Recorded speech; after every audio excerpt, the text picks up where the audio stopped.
Okay, we got Love Them Knives. We're at the Sandrin booth at the 2023 SHOT Show.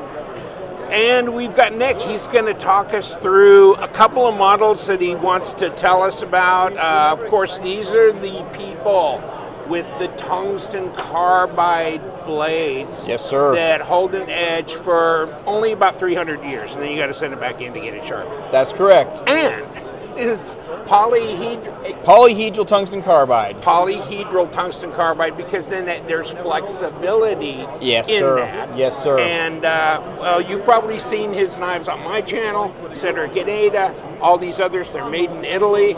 So I'll throw it over to Nick. All right. My name's Nick. I'm with Cabot Guns and Alchemy Custom Weaponry. We are the importer for Sandrin knives. We know Alessandro for years at Tourmond over there in Italy. And we start off by bringing in the original TCK. TCK is short for Sandrin Tungsten Carbide Knife, TCK. This is the Warncliffe design. It is a slip joint, and this is a very nice knife. Fits in the pocket very, very well. And this has been a very big hit. But over the years, Alessandro has expanded the line to have a few more slip joints. But then we came out with the Torino. Yeah. We came out with the Torino, the original Torino with the G10 scales. And this has that tungsten carbide blade, and it's a cobalt matrix tungsten carbide. And that's what allows the blade to have a little bit of flex. So if you look at the TCK here, I can actually flex the blade, which is not normally something you'll see in tungsten carbide, something with a Rockwell of 72. So there's a little bit of flexibility that allows it to not be brittle, but it still holds an edge very, very long. Now, the recoil lock system that's in the Torino here, if you push in on it, it's only going to make it stronger. So this is amazing. It's done by Snex Tan. So we use it. Oh, yeah. Yeah, we use it. He's fantastic. So he just said, yeah, go ahead and use it. Gave us permission. And it's so nice because it gives you that ceramic ball bearing movement in there. But it's very, very secure. This is one of those knives that if you're a fidgeter, you're just going to be fidgeting and playing with it all the time. The G10 version is very nice. But then we came out with the Torino carbon fiber, which is my favorite knife. In fact, out of my pocket. Yes. This is my personal one, and this is after 2 years of use. It's got a bunch of tape on it and still, but it still has its edge after 2 years. So this is the first one that I ever got of the Torino carbon fiber. Wow. Yeah. And then last year, we released the Monza Titanium. See, I didn't see that one, but that's a great looking design. It's a great looking design. It's taking the blade length so that we have a full length edge on the blade, so we don't have the sharpening choil like we have here. I like this just because it has that nice little pocket. If I really want to get up there and do some work, I can hold onto the blade. But the Monza Titanium is just a fantastic looking knife. And it still uses that recoil lock mechanism.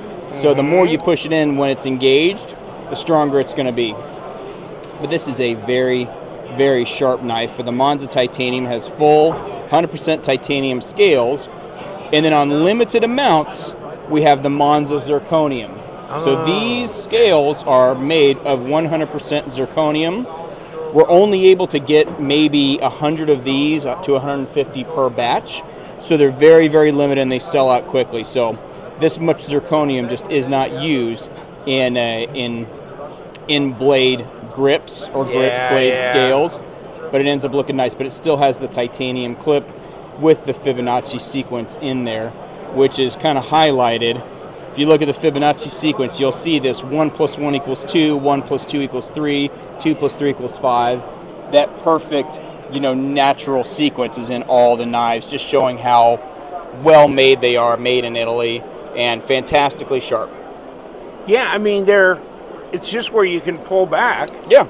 And so it's one-handed. Yeah. Real fidget friendly in that regard, and your fingers are out of the way. Yep. So you can just kick it open with the reverse flick, thumb flick. I mean, it's great, and I'll bet it's sharp. It's very sharp. So the first time I got it, we started adding, so I went and I closed it the first time like this, but my thumb with my fingers down here, and that sharp edge got me right there. Oh, yeah. And so we put in the instructions, an instruction manual on how to close it so that you don't get you.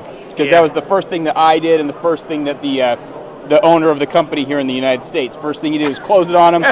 We both cut ourselves and said, yeah, we're going to put a little warning label inside of there because it's sharp. It's a very sharp it's sharp. knife. It's going to stay sharp for a while. It is, and you know what we found is that it's not impossible to sharpen at home as long as you're using diamond lapping films. So if you go to the website, Sandrin has a very good video on there of using different grades and different roughnesses of diamond lapping films, and a very simple sharpener to set up the edge and get this final bevel back on there. It doesn't take a lot of work to get that final edge right back on there.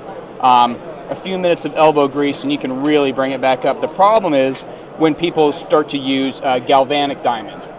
Okay. So if you use like a galvanic diamond plate, you're gonna have a lot of problems because like a plate with diamond impregnated on it. Those do not work though. Okay. Those do not work. Okay. You will just be taking material off of your galvanic diamond plate. So yeah, you have to have resin bonded diamond. So if you're going to do a resin bonded diamond, you can do that, or diamond lapping film. Does Sandrin offer a sharpening? We have a sharpening service. Yes, you can send us back. However, the sharpening service we have a machine. It will change the bevel, so it's no longer a double bevel. It will remove that and make it a single bevel. Okay. I mean, it'll be a one bevel on each side. So instead of a double edged bevel here, we don't have the technology here in the States to be able to put that original factory edge on it. Okay. But we do have extra blades, so you can always purchase an extra blade. If somebody was like, I really want it back to that original, no problem. And they didn't want to sharpen it or send it to anybody else to, okay. Correct. I get it. Okay, well, that's great. I mean, I really appreciate your time going through these knives. And this is the newest one. Oh, baby. Yeah, that was close. She wants to bite, too. Yep. She's a bad girl. I mean, I'll tell you what, that is sticky sharp, isn't it? Yes. It is sticky sharp. What's the name on this one again? This is the Monza Titanium. Monza. And then this is the Monza Zirconium. And what's the blade length? 3.5? I'd have to look. I believe it's just under, right around 3.5 inches. It looks like it is. It looks like it's the largest one of the line, right? It is the largest blade. I mean, you will get a little, very close on the TCK, but yeah, but I'm feeling this design. It's a very cool design. Yeah, it's a very cool design, and Alessandro's working on a few other things, so look for some really cool stuff later on this year. Okay. I really appreciate your time. Of course. Thanks for giving me a little bit of a primer here. I know it's really late in the show. Hey, that's all right. It's Friday. My voice is going out. We've been talking all the whole show and cutting things and whatnot. But glad you came by. Okay. Thank you so much.